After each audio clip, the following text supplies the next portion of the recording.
আপনারা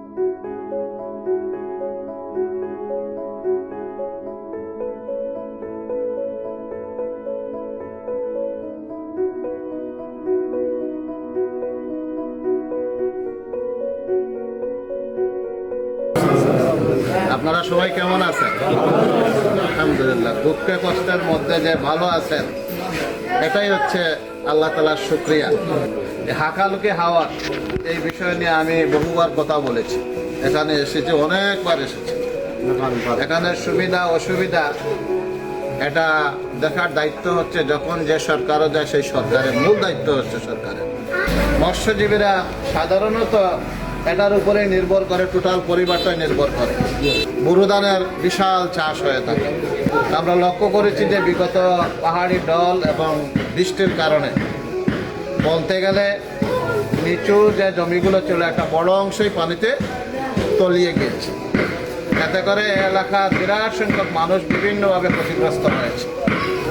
কচি পোষানোর দায়িত্ব হচ্ছে আল্লাহ তাআলার। আমরা প্রথমে দোয়া করি আল্লাহ তাআলা যেন তার নিজ দয়া গুণে যে সমস্ত কৃষক ভাইয়েরা ক্ষতিগ্রস্ত হয়েছেন আল্লাহ তাআলা যেন সেটা পুষায় নেন। আমরা জানি যে এই হাওরের দান যখন গড়ে আসে, এই দানের উপর ভিত্তি করে আমরা 12টি মাস আমরা চাউলের ব্যবস্থাটা করে থাকি।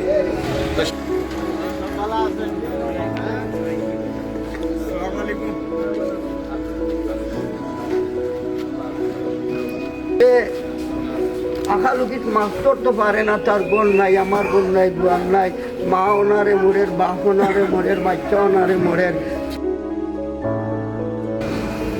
বিভিন্ন সময়ে এই মৎস্যজীবীরা বিভিন্নভাবে সিন্ডিকেটের কবলে পড়ে যান, যার কারণে স্বাভাবিকভাবে মাছ চাষ করা, মাছ ধরা ক্ষেত্রে বিভিন্নভাবে বাধাগ্রস্ত হয়ে থাকেন। তাদের জীবিকা নির্বাহের যদি একমাত্র অবলম্বন হয়ে থাকে এটা, তাহলে পরে সরকার এবং প্রশাসন থেকে তাদের এই জীবিকা নির্বাহের জন্য একটি নির্দিষ্ট নীতিমালা করে দেওয়া হোক, যাতে করে মধ্যস্বত্বভোগী কোনো ব্যক্তি এখানে এসে ইন্ধন যোগাতে না পারে এবং তাদের রুটি রুজির এই যে ব্যবস্থা এখানে যেন বাধাগ্রস্ত না করতে পারে। এটা সরকারের দায়িত্ব হচ্ছে নিশ্চিত করা, প্রশাসনের দায়িত্ব হচ্ছে এখানে শতভাগ নিশ্চয়তা প্রদান করা। এই বিষয় নিয়ে আমি আমার কুলাউড়া উপজেলার নেতৃবৃন্দ, স্থানীয় নেতৃবৃন্দ সহ লোকাল প্রশাসনের সাথে কথা বলবো, যাতে করে যেন এখানে মাছ আহরণ করতে পারে, কোনো ধরনের বাধাগ্রস্ত না হন। এ ব্যাপারে প্রশাসন এবং সরকারের সহযোগিতা নিশ্চিত করার জন্য আমরা সর্বাত্মক চেষ্টা করবো ইনশাআল্লাহ।